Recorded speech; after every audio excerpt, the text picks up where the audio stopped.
5 फौजी बहू। ब्रिजपुर गांव में कलावती अपनी 5 बहुओं सुहानी, रोशनी, अंकिता, सोनी, भारती के संग एक ही घर आंगन में रहा करती थी। उन पांचों का हमेशा से 15 अगस्त के प्रति बेहद प्यार भरा रुझान रहा था।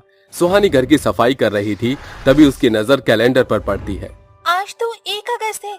अरे देखो, हम पांचों बहुओं का पसंदीदा त्योहार 15 अगस्त बेहद ही पास है। वो पांचों बातें कर ही रही थी कि टीवी पर देशभक्ति गीत शुरू हो जाता है। ये देख अंकिता फौजियों के जैसे ऊंची आवाज में कहती है, सोल्जर्स सावधान।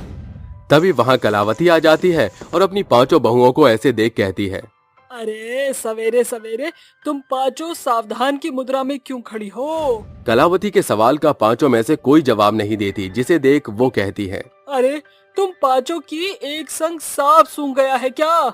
ये क्या सिपाही के जैसे सलाम ठोक रही हो? सासू माँ, टीवी पर राष्ट्रीय गान चल रहा है, इसलिए हम बहू सावधान मुद्रा में खड़ी होकर भारत की आन बान शान बढ़ा रही थी। रोशनी की व्यंग बात सुनकर कलावती फीका सा मुंह बनाकर वहाँ से चली जाती है। ऐसे ही दिन गुजरते जा रहे थे। एक सांझ 5 बहुएं बैठी हुई आपस में बात कर रही थीं। 15 अगस्त का पड़ाव एकदम पास आ गया है, मगर हमारे पतियों ने अब तक पतंग भी नहीं खरीदी। सभी के घर में 1 अगस्त से ही देशभक्ति के गीत गूंज उठे हैं, मगर हमारे घर पर पता ही नहीं चल रहा कि 15 अगस्त आने को है। हाँ, पिछले 5 साल से हम इस घर की बहू हैं, मगर अभी भी हम इस बात से पूरी तरह बेखबर हैं कि सासू माँ 15 अगस्त को पसंद क्यों नहीं करती। मेरे पास एक तरकीब है, क्यों न हम सासू माँ के लिए 15 अगस्त से पहले कुछ खास करें। क्या पता उन्हें भी 15 अगस्त के प्रति प्यार हो जाए। अगली सुबह 5 बहू फौजियों का पहरावा पहने कतार में कलावती की ओर बढ़ते हुए नारेबाजी लगाती है।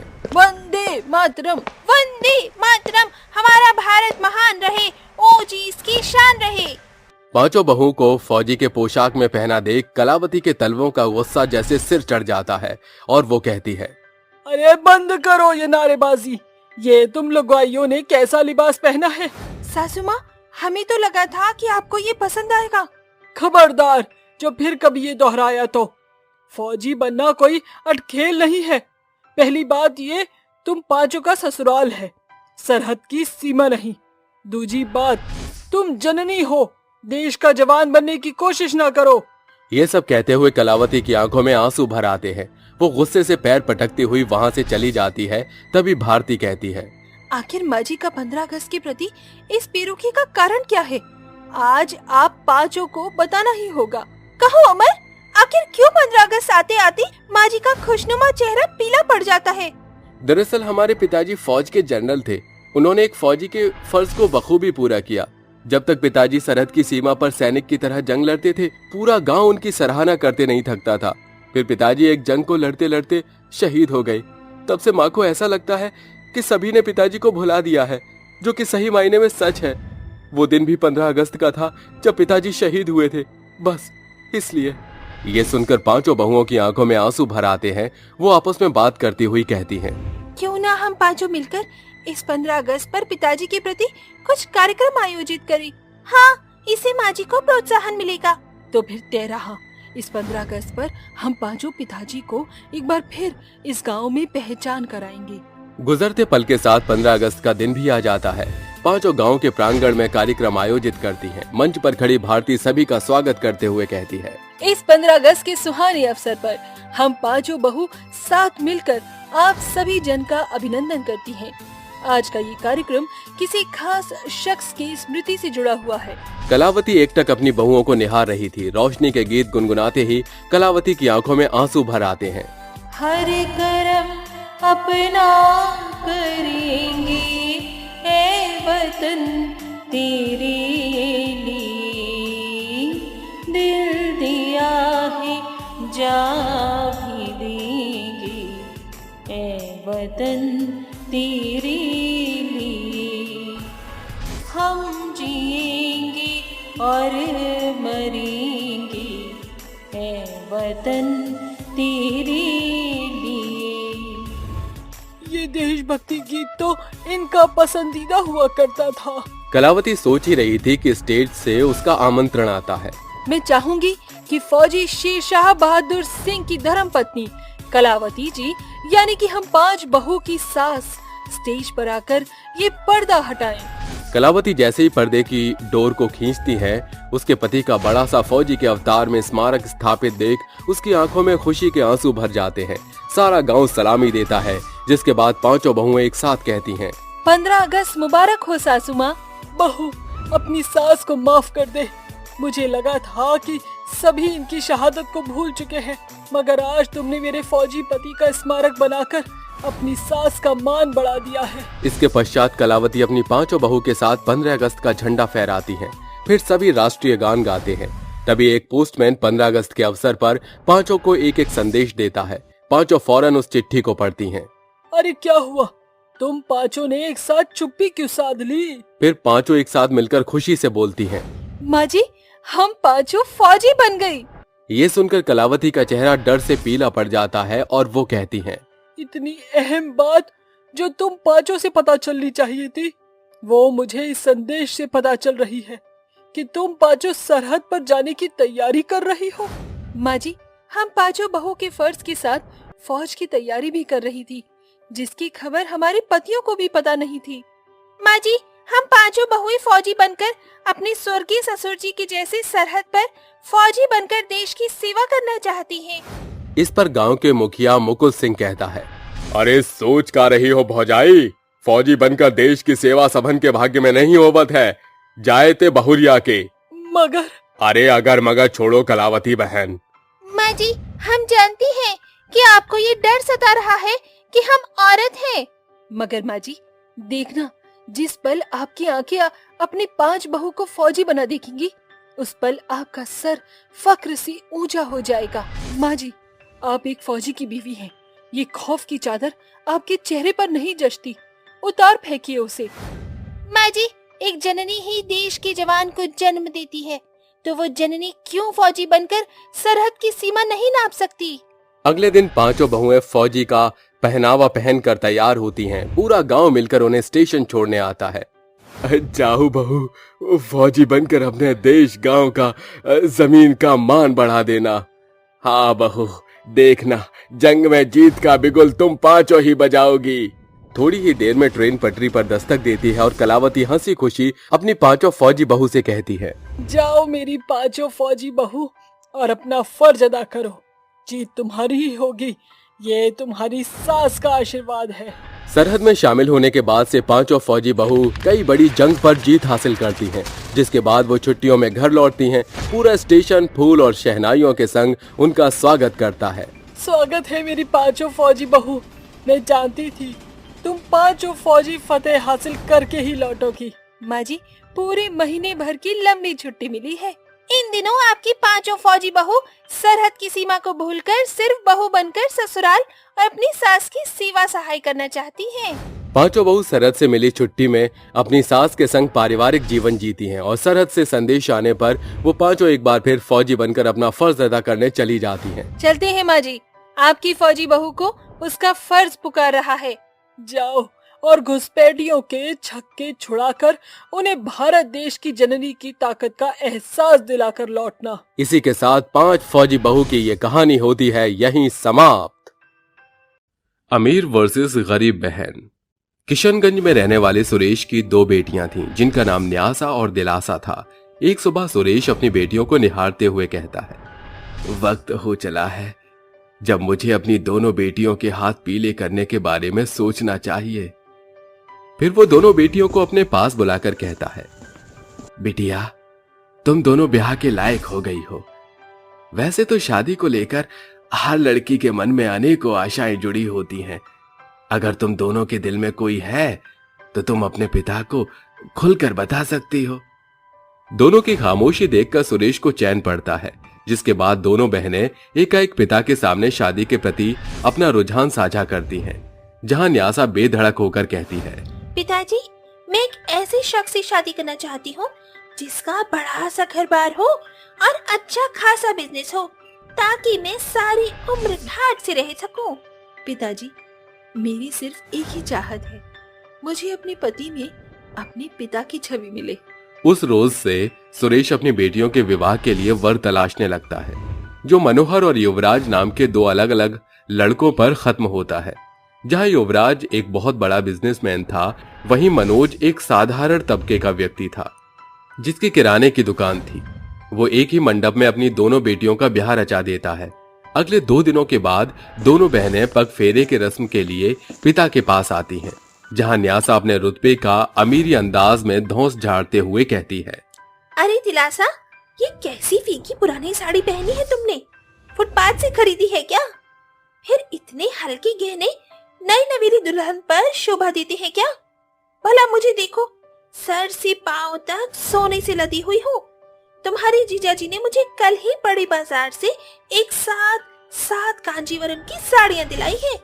तुम तो जानती हो ना कि कांजीवरम की साड़ी कितनी महंगी बिकती है।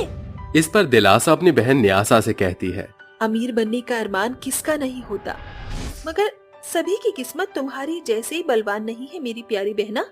मेरे पति भले ही पैसे से गरीब हैं, मगर दिल के बेहतर इंसान हैं। वो मुझे बेहद प्यार करते हैं। ओफो दिलासा, बी प्रैक्टिकल। कब समझोगी कि प्यार से पेट नहीं भरता? जिंदगी को बेहतर तौर से जीने के लिए पैसे पास होना बहुत जरूरी है। अमीरी की ठाट बाट का अपना ही मजा है। अगले दिन दोनों बहनें अपने ससुराल को विदा हो जाती हैं, जहां एक और अमीर न्यासा के पति के बिजनेस में हो रही तरक्की उसके कदम चूम रही थी, वहीं दूसरी ओर गरीब दिलासा के पति की दुकान ठप पड़ती जा रही थी। एक रोज न्यासा कार में सवार होकर अपनी बहन के घर आती है। न्यासा, पूरी 2 बरस बाद देख रही हूँ तुम्हारा ये खिलता हुआ चेहरा। हाँ, अब महीने के हर दूसरे दिन मैं पार्लर में बिताती हूँ तो चेहरा तो खिलेगा ही, मगर करीबी से जूझकर तुम्हारा चेहरा मुरझा चुका है। न्यासा को अमीरी का रुतबा झाड़ते देख दिलासा के पति मनोहर को भारी आघात पहुंचता है। तभी दिलासा कहती है, खड़ी खड़ी ही सारी बातें करोगी, बैठ जाओ। अभी न्यासा ने अपनी अमीरी का बखान करना बंद ही किया था कि उसका पति युवराज डींगे हाँकते हुए कहता है, वो क्या है ना, हमें खाट चौकी पर बैठने की आदत नहीं है, हमेशा से सोफे का आदी हूँ। बुरा मत मानना साली साहिबा, ससुर जी ने इन जनाब से आपका ब्याह रचाकर आपको गरीबी के दलदल में धकेल दिया है। मेरी पत्नी न्यासा को देखो, शहर में ठाट बाट से रहती है। मेरे जाने के बाद युवराज की तरक्की क्या हुई, ये तो मुझे अपना गुड लक चार्म कहते हैं। मुझे जमीन पर पाँव न धरना पड़े, इसके लिए हाल ही में 15 लाख की बड़ी कार खरीदी है। मगर इस घनघोर गरीबी में तुम्हारे पैर तो मिट्टी में ही सने रहते होंगे ना।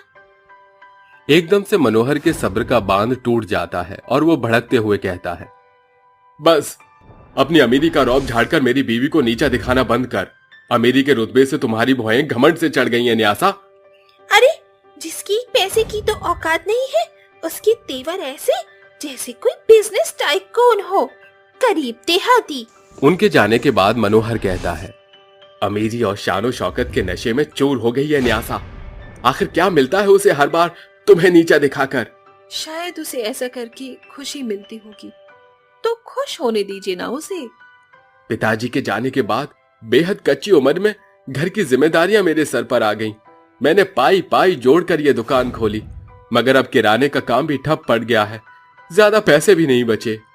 सुनिए, पिताजी ने मुझे ब्याह में जो गहने दिए थे ना, वो मेरे पास बेफिजूल ही पड़े हैं।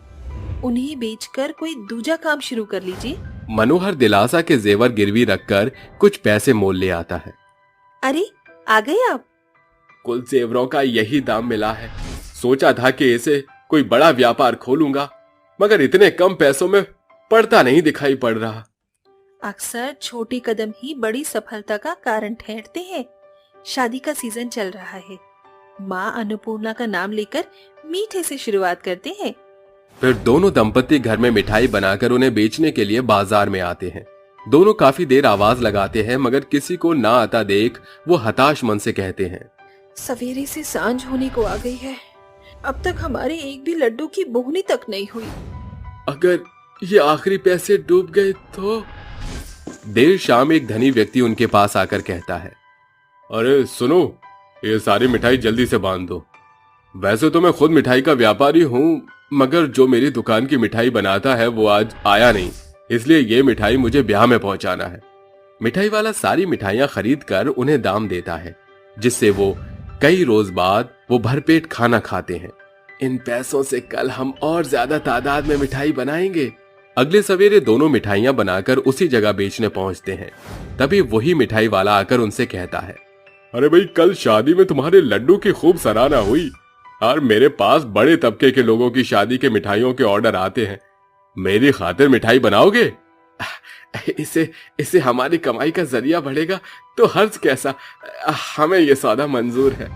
हर एक दिन के साथ उनकी मिठाई की मांग बढ़ती जा रही थी, जिससे उनके गरीबी की रेल अब पटरी पर आने लगी थी। मगर दूसरी ओर समय की मार के चलते न्यासा के पति को बिजनेस में भारी घाटा हुआ, जिसके चलते वो गरीबी की चपेट में आ चुके थे। सुनो जी, माँ लक्ष्मी की कृपा से हमारे पास अच्छी खासी कीमत जुड़ गई है। क्यों ना हम थोक मिठाई की दुकान खोले? दोनों मिठाई की दुकान खोलते हैं। मिठाइयों के उत्तम स्वाद के कारण थोड़े ही दिनों में उनकी मिठाई की दुकान पूरे हाट बाजार में भारी सुर्खियां बटोर चुकी थी, जिसके साथ प्रतिदिन उन्हें विशेष कमाई हाथ लगती थी। दिलासा, अब मैं तुम्हें तमाम खुशियां देना चाहता हूँ। बहुत दिन गरीबी में जीवन काट लिया तुमने। अमीर होकर मनोहर बड़ा सा घर बार, गाड़ी और विलासिता की सभी चीजें खरीदता है। एक दिन गरीबी से जूझती न्यासा उसके पास आती है। न्यासा, ये क्या हुलिया बना रखा है? दिलासा, मेरे पति का बिजनेस में बहुत भारी नुकसान हुआ है। पाई पाई घाटा चुकाने में चली गई, घर से बेघर हो गई। बड़े आस से आई हूँ। इश्तिहार में देखा कि जीजा जी के मिठाई के कारखाने में वर्कर्स की जरूरत है। जानती हो न्यासा, अमीरी और आमदनी का कोई भरोसा नहीं कि वो कब चली जाए।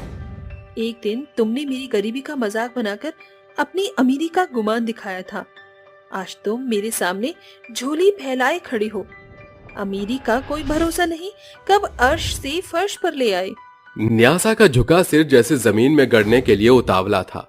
तभी दिलासा कहती है, अगर तुम्हारे पति को मेरे पति के मिठाई के कारखाने में काम करने से ऐतराज नहीं तो मुझे कोई आपत्ति नहीं। आज मुझे एहसास हो गया कि पैसा प्यार का कोई तोल नहीं, क्योंकि पैसा भले ही साथ छोड़ जाए मगर प्यार भरे रिश्ते आखिरी दम तक साथ निभाते हैं। अंत में न्यासा के सिर चढ़ा अमीरी का घमंड टूटकर चूर हो जाता है, जिसके साथ उसे रिश्तों की गहराई का एहसास भी हो जाता है। चुड़ैल के भुट्टे। रात के 3 बज रहे थे। भीमागढ़ गांव के भुट्टे के खेत में एक तेज रोशनी चमकती है और उस चमकती हुई रोशनी से चुड़ैल बाहर निकलती है। इसके बाद वो चुड़ैल हंसते हुए बोलती है, इस गांव के किसी भी भुट्टे को मैं नहीं छोड़ूंगी। मैं इस गांव के सारे भुट्टों को चबा चबा कर खा जाऊंगी। इतना कहकर चुड़ैल उस खेत में अपने दोनों हाथों को हवा में उठाती है और आंख बंद करके अपने हाथों से जादू करने लगती है। उसके हाथों के जादू द्वारा वो उस खेत के सारे भुट्टे हवा में उड़ाने लगती है, जिसके बाद वो चुड़ैल खुद हवा में उड़कर आराम से भुट्टे खाने लगती है। यम, वाह, ये भुट्टे कितने स्वादिष्ट हैं। इन भुट्टों को खाकर तो मजा ही आ गया। चुड़ैल भुट्टों को खा ही रही थी कि तभी उस खेत का मालिक वहां आ जाता है और वह अपने खेत में चुड़ैल को हवा में उड़ते हुए भुट्टे को खाता हुआ देख चिल्लाते हुए बोलता है, अरे बाप रे बाप, ये तो एक भयानक चुड़ैल है। अरे गांव वालों जल्दी आओ, देखो रे, अरे गांव में किसी चुड़ैल का साया है। मालिक की आवाज सुनकर चुड़ैल अचानक ही पीछे मुड़ जाती है, जिसके बाद वो मालिक को देखकर उसे बोलती है, तेरी इतनी हिम्मत कि तूने मुझे भुट्टे खाते हुए देखा। तूने मुझे देख तो लिया, लेकिन अब तू नहीं बचेगा। पहले मैं तेरी आंखें नोचूंगी, उसके बाद मैं तेरी जान लूंगी। इतना कहकर चुड़ैल उस मालिक को हवा में उड़ा देती है, जिसके बाद वो अपने हाथों की दोनों उंगलियां लंबी करती है और उसकी आंखों में घोंप देती है, जिसके बाद चुड़ैल उसको भयानक मौत दे देती है। इस तरह उस खेत के मालिक की मौत हो जाती है और चुड़ैल उस खेत के सारे भुट्टे खाकर वहां से गायब हो जाती है। और देखते ही देखते अब दिन गुजरने लगते हैं। उस गांव में आए दिन लोगों के भुट्टे गायब होने लगे और अगर उस चुड़ैल को कोई भी इंसान भुट्टा खाता हुआ देख लेता तो वह चुड़ैल उसको जिंदा नहीं छोड़ती। भुट्टों का खत्म होना और साथ ही साथ इंसानों के मरने की संख्या भी बढ़ती, ये देख सभी गांव वाले इकट्ठा होते हैं और आपस में बोलते हैं, आखिर हमारे गांव में भुट्टों की चोरी कौन कर रहा है? हमें इस राज से पर्दा हटाना ही होगा। आखिर कौन है जो हमारे गांव में भुट्टे चुरा रहा है? अरे यार, भुट्टे तो भुट्टे, साथ में हमारे गांव के लोग भी मारे जा रहे हैं। आखिर इन सब के पीछे कौन है? किसका हाथ है इन सब के पीछे? जो भी हो, हमें इसका पता लगाना ही होगा। और वैसे भी यहाँ इस गांव में जो भी मरता है और हमारे भुट्टे जो चोरी होते हैं वो रात के समय ही होते हैं। अगर हमें इन सब के पीछे का राज पता लगाना है तो हमें आज रात गांव में ही रहना होगा और ये देखना होगा कि आखिर कौन है जो इस तरह की हरकतें कर रहा है। सभी लोग अब रेनू की बात से सहमत हो जाते हैं और रात होने का इंतजार करते हैं। कुछ समय बाद रात हो जाती है और एक बार फिर चुड़ैल वहां आती है और गांव के भुट्टों को खाने लगती है। वो भुट्टों को बड़े ही चाव से खा रही थी कि तभी गांव के लोग वहां आ जाते हैं और उसे देखकर गांव वाले बोलते हैं, अच्छा, तो ये कोई इंसान नहीं बल्कि एक चुड़ैल है जो भुट्टों को चुरा चुरा कर खाती है। अरे आज हमने तुझे रंगे हाथ पकड़ लिया, अब तू नहीं बचेगी। मेरा क्या होगा और क्या नहीं ये तुम लोगों को नहीं पता, लेकिन तुम्हारा क्या होगा शायद तुमने ये सपने में भी नहीं सोचा होगा। तुम लोगों ने मुझे भुट्टे खाते हुए देख बहुत ही बड़ी गलती कर दी। अब तुम लोग जिंदा नहीं बचोगे। तुम लोग मेरे भुट्टों को मुझसे नहीं छीन सकते, और अगर किसी ने मुझसे मेरे भुट्टों को छीनने की हिम्मत करी तो मैं उसे बेरहमी से मारूंगी। गांव वाले और चुड़ैल बात कर ही रहे होते हैं कि तभी उन गांव वालों के बीच से मोहित, रोहित और रेनू तीनों दोस्त बाहर आते हैं और उससे बोलते हैं, आखिर तुम कौन हो और हमारे गांव के लोगों को इस तरह बेरहमी से तुम क्यों मार रही हो? अच्छा, तो तुम लोग आ ही गए। तुम लोग मुझे कैसे भूल सकते हो? आखिर तुम लोगों ने ही तो मेरी जान ली थी।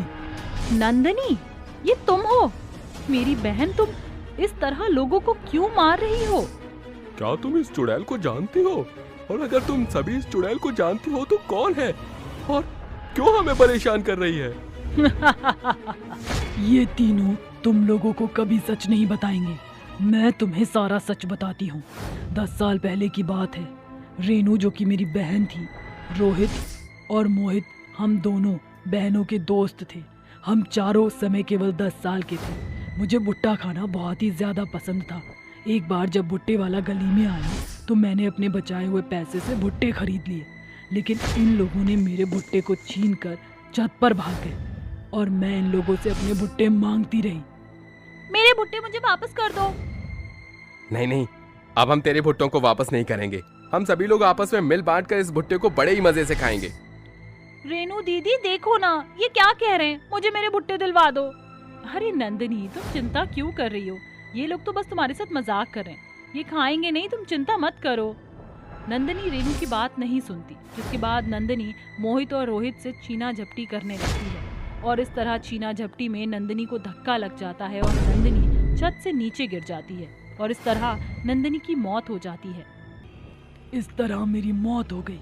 उस समय तो मैं बच्ची के भेष में मरी थी, लेकिन जैसे ही 10 साल बीते वैसे ही मैं एक भयानक चुड़ैल में तब्दील हो गई और अब मैं भुट्टों को चुरा चुरा कर खाती हूँ और इस बीच अगर मुझे कोई देख लेता है तो मैं उसे भी मार देती हूँ।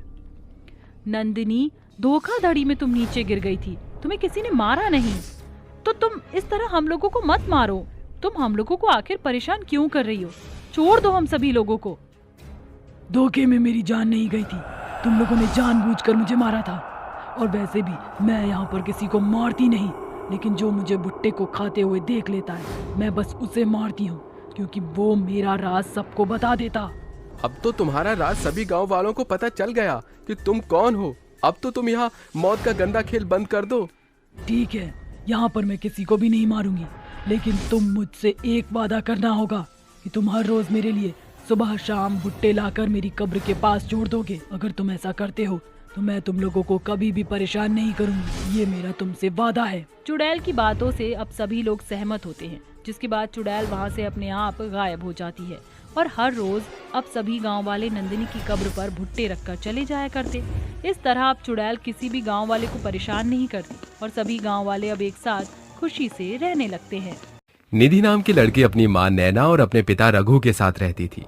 निधि की आंखें नीली सी थी, उसका रंग गोरा था। वो देखने में जितनी सुंदर थी उतनी ही उसकी आवाज भी सुरीली थी। एक बार की बात है, निधि अपनी माँ नैना के साथ मार्केट में सामान लेने आई थी कि तभी नैना का पैसे वाला बैग चोरी हो जाता है और निधि उस चोर के पीछे भागने लगती है। भागते हुए उसकी टक्कर स्पर्श नाम के एक लड़के से हो जाती है। स्पर्श उसको देखता ही रह गया। निधि स्पर्श से मदद मांगने लगी।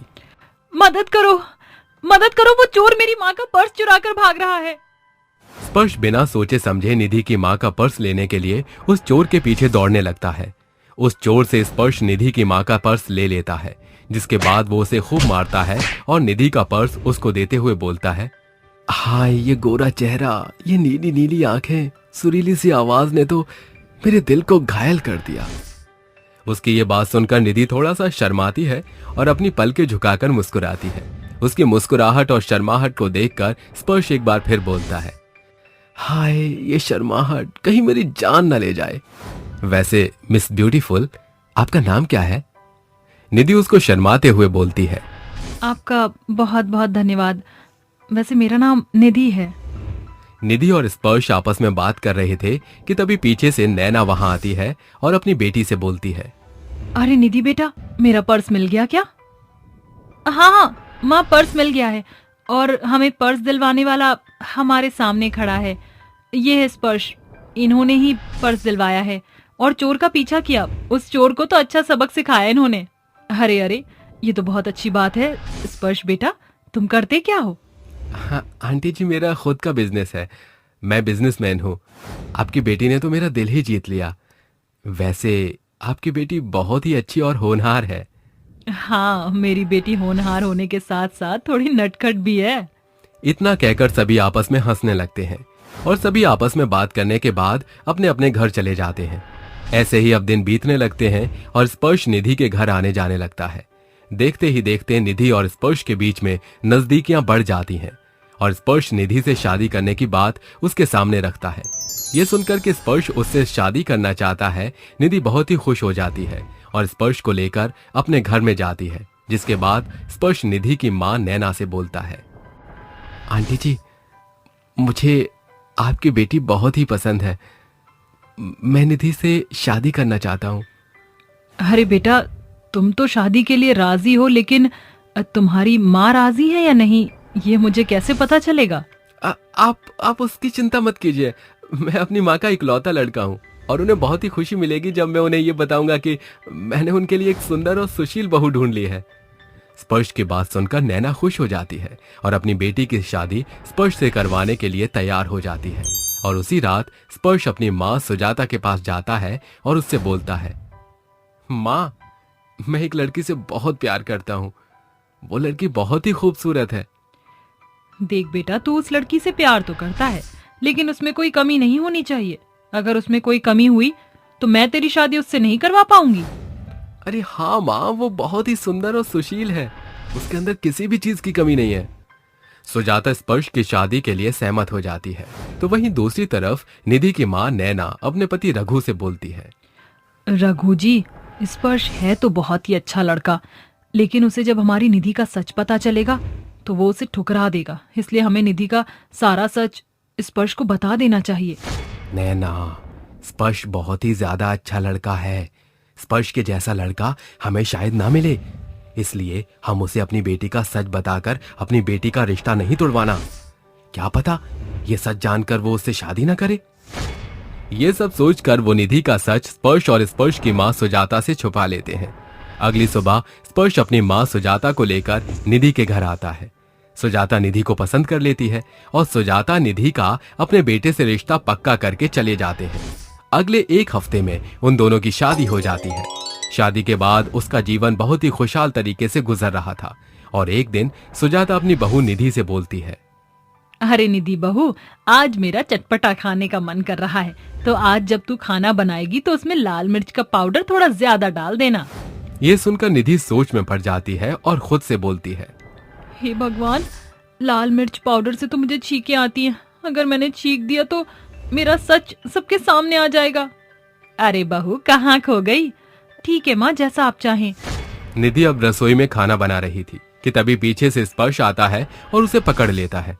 निधि के हाथ से लाल मिर्च का पाउडर नीचे गिर जाता है, जिस वजह से निधि को एक बहुत तेज छींक आती है और जैसे ही वो छींकती है कि तभी उसके सारे दांत बाहर निकल जाते हैं।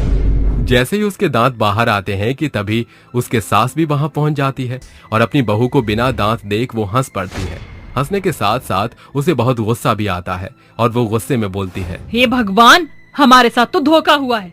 ये तो बिना दांत की है, इसके तो एक भी दांत नहीं है। तुझे शर्म नहीं आई झूठ बोलकर? मेरे बेटे को फंसाया और उससे शादी कर ली तूने। नहीं माँ जी, मैंने कोई धोखा नहीं दिया।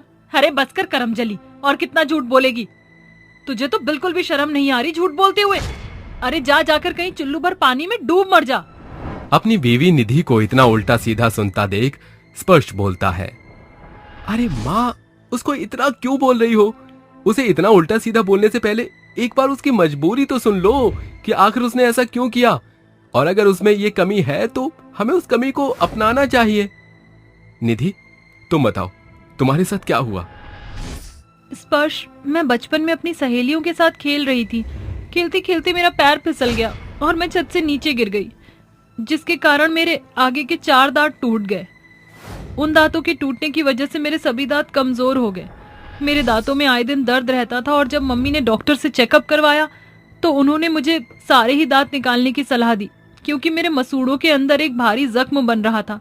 अगर वो जख्म गहरा हो जाता तो शायद मुझे कैंसर की बीमारी भी हो सकती थी। इसलिए मेरे माँ बाप ने मेरे सभी दांत को निकलवा दिया और उसके बदले ये नकली दांत लगवा दिए। स्पर्श, मैं मानती हूँ मेरे पास असली दांत नहीं है, लेकिन मैं दिल की बुरी नहीं हूँ। उसकी ये बात सुनकर सुजाता को अपने कठोर व्यवहार पर थोड़ा पछतावा होता है और वो अपनी बहू से माफी मांगती है। बहू, मुझे माफ कर दे। मुझे नहीं पता था कि तेरे साथ ऐसा हुआ है, तो हो सके तो मुझे माफ कर दे बहू। निधि अब अपनी सास को माफ कर देती है, जिसके बाद उसके सास भी उसे पहले की तरह ही प्यार करने लगती है और एक बार फिर वो एक दूसरे के साथ खुशहाल जीवन व्यतीत करने लगे। चुड़ैलों की पतंग प्रतियोगिता। आज मैं बहुत खुश हूँ। आज का दिन हमारे लिए बहुत स्पेशल है। आज इतने सालों बाद हमें आजादी मिल ही गई। हाँ मोहिनी, ना जाने कब से हम उस काल कोठरी में अपनी जिंदगी से जूझ रहे थे, लेकिन अब हमारी दुख भरी जिंदगी खत्म हो चुकी है और एक नई आजाद जिंदगी जिएंगे। चलो तो आओ, हम अब पतंग उड़ाते हैं और इस बार प्रतियोगिता नहीं, प्यार होगा। आखिर ये चारों चुड़ैलें ऐसे कौन से दर्द से गुजरी थीं? ऐसे कौन सी काल कोठरी से आई थीं, जहां से आने के बाद ये अपने आजादी का जश्न मनाती हैं? जानने के लिए कहानी में कुछ समय पीछे चलते हैं।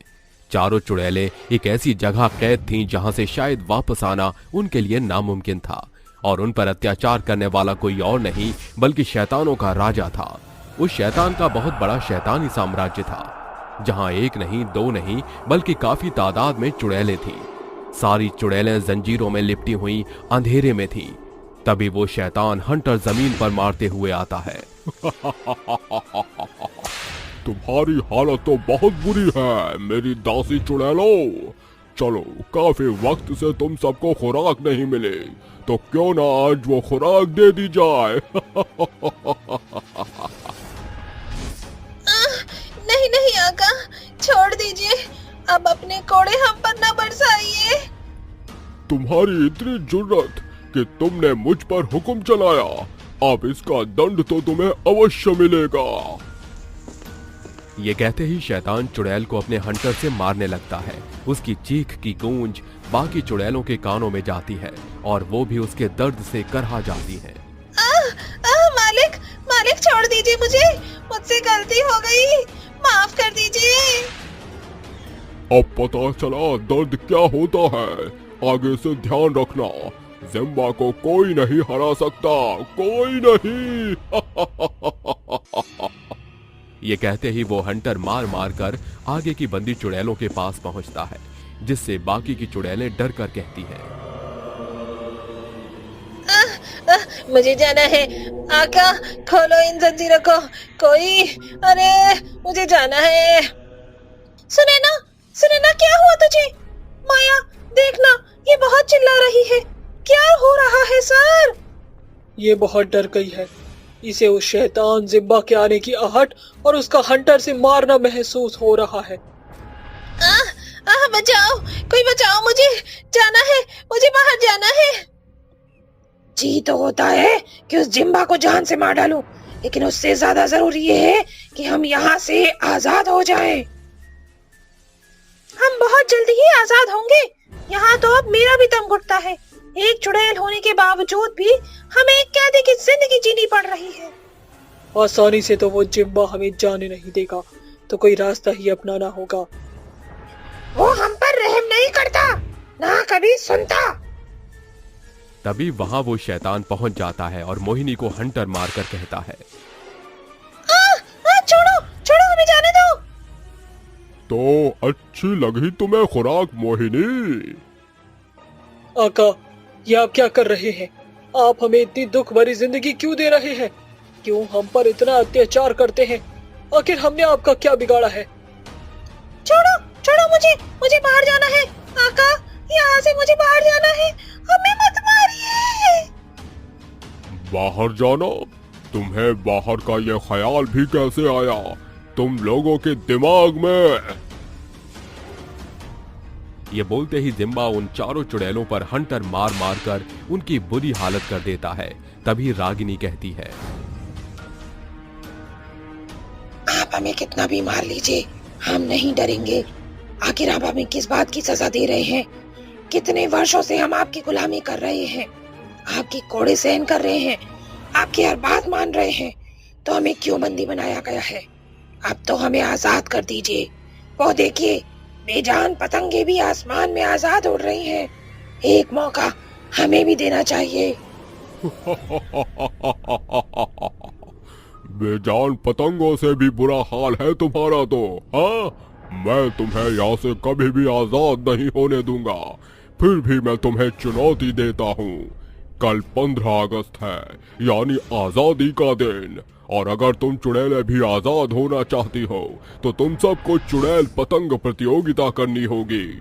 जो भी केवल 5 चुड़ैल उस पतंग प्रतियोगिता में जीतेंगे, मैं उन्हें रिहा कर दूंगा हमेशा के लिए। लेकिन मेरी पतंग से बचना बहुत मुश्किल है। साथ में मेरा भी मनोरंजन हो जाएगा पतंग उड़ाने का।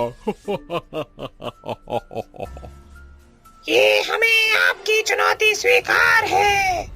हाँ, स्वीकार है। तो आ जाओ मैदान में। ये बोलते ही शैतान सारी चुड़ैलों की जंजीर गायब कर देता है और उन्हें खुले आसमान के नीचे ले आता है, जिसकी रोशनी से उनकी आंखों में बहुत चुभन होती है। साथ ही वहां काफी सारी पतंगे और चक्री रखी हुई थी। तभी रागिनी कहती है, देखा दोस्तों, आज हमें पतंगे की डोरों को काटकर अपनी आजादी पर कब्जा करना ही होगा। हाँ रागिनी, तूने बिल्कुल ठीक कहा। आज हमारी आपस में लड़ाई होगी, पर मैं नहीं चाहती कि तू यहाँ रह जाए। मैं चाहती हूँ हम चारों यहाँ से बाहर निकल जाएं। क्यों सुनैना, तू कर पाएगी ना? तुम तीनों चिंता मत करो, मैं आज बहुत अच्छे से पतंग उड़ाऊंगी, और पतंग उड़ाने में हम चारों माहिर हैं। हम जरूर यहाँ से बाहर निकलेंगे। तो जोर से बोलो, काय पहुंचे। तैयार होना तुम सब, अपनी अपनी पतंगे ले लो। याद रहे, जो बेईमानी करेगा उसे मैं यही मार दूंगा। तुम सारी चुड़ैलें एक साथ पतंग उड़ाओ। आखिर में तुम सब में से जो 5 चुड़ैलें उड़ती हुई पतंगों के साथ बचेंगी, उन्हें मैं आजाद कर दूंगा। सारी चुड़ैलें एक साथ पतंग उड़ा रही होती हैं। ये आज तो मैं जीत के ही रहूंगी, काट दूंगी सबकी पतंगों को। मैं भी, पर याद रहे, हम चारों एक दूसरे की नहीं काटेंगे। हाँ हाँ पता है। और ये ले, मैंने पेच लड़ाकर सुमेधा की पतंग काट दी। बहुत अच्छा, सुने ना, इस तरह काट पतंगे, आजादी जो जिएंगे हम। तो गाओ, उड़ी उड़ी जाए, उड़ी उड़ी जाए, दिल की पतंग देखो उड़ी उड़ी जाए। आज मैं ऊपर, आसमान नीचे, आज मैं आगे, ज़माना पीछे। 15 अगस्त है तो कुछ देश के लिए गाओ। वंदे मातरम, वंदे मातरम, वंदे मातरम। धरती सुनहरी अंबर नीला, ऐसा रंगीला देश है मेरा, देश है मेरा रंगीला, देश है मेरा। लो, काट दी एक के बाद एक पतंगे। तुम चारों ने तो बहुत ज्यादा पतंगे काट दी हैं। हाँ, क्योंकि हम चारों इसमें माहिर हैं। बहुत बढ़िया, तुम अच्छा पतंग उड़ा रही हो। देखते हैं किसकी किस्मत खुलेगी। अब सिर्फ तुम 7-8 चुड़ैल ही बची हो। आसमान में अधिकतर पतंगे कट जाती हैं। तभी आग बबूला होते हुए शकीला कहती है, बहुत बच गई तुम शकीला की पतंग से। अब तुम सबकी पतंग को काटकर मैं आजाद होंगी। रागिनी, तू बहुत अपनी पतंग की तरह उड़ती है ना। आज तुझे और तेरी पतंग को नीचे ले आऊंगी। जा जा अपनी पतंग बचा। देखते हैं किसमें कितना है दम। कांच के मांझे से उड़ा रही हूँ, देख कटेगी ही कटेगी तेरी।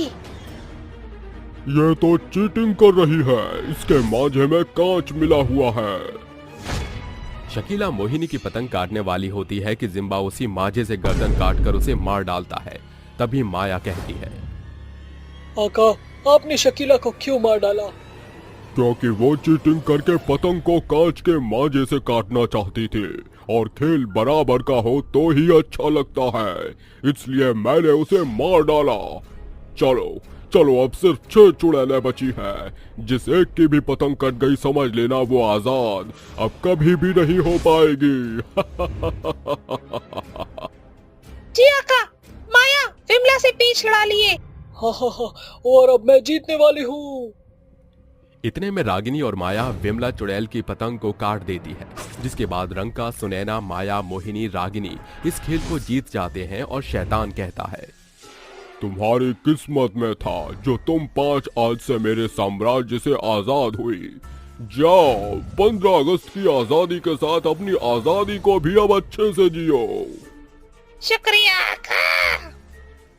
शुक्रिया, तुम चारों का। तुम्हारी ज्यादा पतंग कटने से आज से मैं भी आजाद हूँ। तो बस रंका भी शैतान जिम्बा की कैद से आजाद हो जाती है और पांचों बाहर आकर अपनी आजादी को मनाते हुए पतंग उड़ाते हुए एक साथ कहती हैं, चलो, वहाँ तो हमने एक दूसरे से पतंग का कंपटीशन नहीं किया। अब हम चुड़ैलों का असली कंपटीशन यहाँ शुरू होगा। अच्छा हुआ ना हम इस काल कोठरी से बाहर आ गए। वो तो सबको आना ही था ना, इसीलिए आज मैं बहुत खुश हूँ।